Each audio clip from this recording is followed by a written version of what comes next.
अस्सलाम वालेकुम। Black and red broadbill. अब ब्रॉड बिल असल में परिंदों की एक फैमिली है या यूं समझ लो कि परिंदों की एक किस्म है। इसमें और भी आ जाते जैसा कि ग्रीन, येलो या फिर डस्की ब्रॉड बिल। लेकिन खैर, जैसा कि हम स्क्रीन पर देख रहे हैं ब्लैक एंड रेड, इसके नाम से ही जाहिर हो गया है कि इसमें हमें दो कलर देखने को मिल जाएंगे। लेकिन इसके साथ साथ थोड़ा सा हमें व्हाइट कलर भी मिलेगा। अगर हम इसके ऊपर की तरफ देखें तो हमें ब्लैक कलर मिलता है, नीचे की तरफ हमें रेड या डार्क रेड या यूं भी आप कह सकते हो कि मैरून कलर देखने को मिल जाएगा। अब जैसा कि इसके ऊपर ब्लैक कलर होता है इसके परों के ऊपर, लेकिन इसके साथ साथ इसमें व्हाइट भी शामिल होता है। लेकिन अगर हम मेल और फीमेल की बात करें तो ये तकरीबन देखने में एक जैसे ही लगते हैं और इनका साइज भी लगभग सेम ही होता है। इनका एवरेज साइज लेंथ में होता है 9 इंच तक, लेकिन इनका जो विंग स्पैन है, मतलब जो इनके परों का फैलाव होता है, वो होता है तकरीबन 4 इंच। और अगर हम इनके वजन की बात करें तो वो तकरीबन 65 ग्राम होता है। आमतौर पे ये परिंदे ज्यादातर फॉरेस्ट में पाए जाते हैं, मतलब जंगलात में रहते हैं जहाँ पर दरख्त वगैरह होते हैं, या फिर इसके अलावा ये डाउन स्ट्रीम में भी पाए जाते हैं। अब डाउन स्ट्रीम्स क्या होती हैं?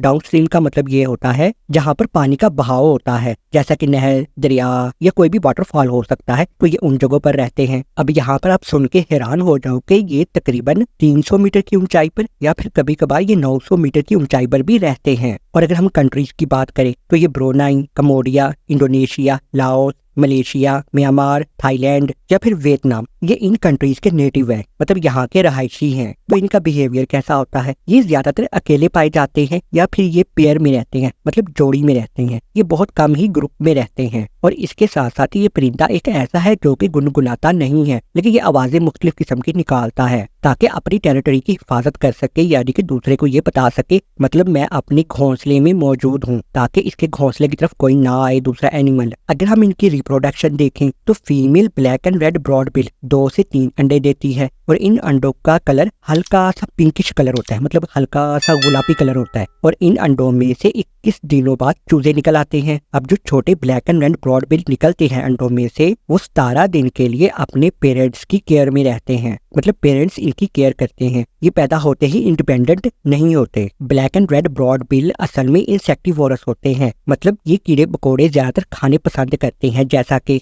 Ants, beetles, grasshoppers, caterpillars या फिर क्रिकेट्स। ये सारे कीड़े मकोड़ों की इकसाम होती है जो कि ये ज्यादातर खाते हैं। और अब आखिर में, जैसा कि black and red broadbill कीड़े मकोड़े खाते हैं, तो जाहिर है इनके भी कुछ प्रीडेटर्स हैं, मतलब ऐसे एनिमल जो कि इन परिंदों को खाते हैं। और उसमें है रेप्टाइल्स, कुछ मोंकी वगैरह आ जाते हैं, स्नेक्स वगैरह हैं, या फिर मोनिटर लिजर्ड। अब ये मोनिटर लिजर्ड असल में एक छिपकलियों की किस्म होती है। तो ये एनिमल्स है जिनका ये black and red broadbill शिकार बन जाता है। तो चलिए, अगर ये वीडियो अच्छी लगी तो इसको लाइक कर सकते हो, चैनल को सब्सक्राइब भी कर सकते हो। अल्लाह हाफिज।